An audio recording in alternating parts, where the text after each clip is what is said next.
Representatives from Salamat National High School.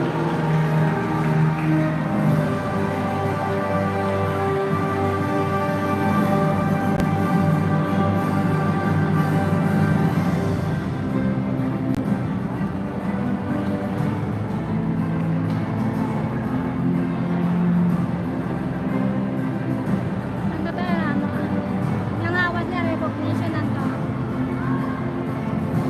My co-host, Ma'am Patricia Perez, an alumna of Salamat National High School.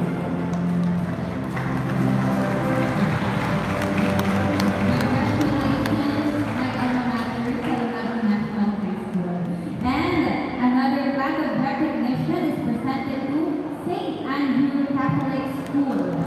And the representative of the St. Andrew Catholic School.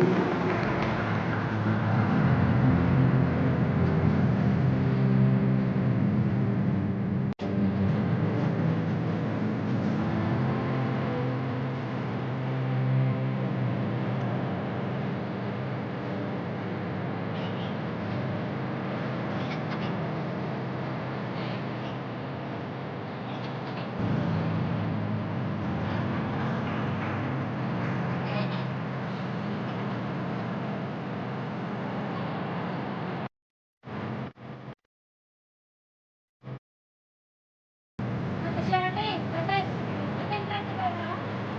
Trate ka na? Thank you very much to our four St. Andrew School. At this juncture, Ma'am Pat, I request Dr. Estrada, Brother Jude, Sister Marjorie Gaskin, our dear Paris Priest Reverend Father Bartol Lagi, to please stay for the awarding of plaque of recognition to our Board of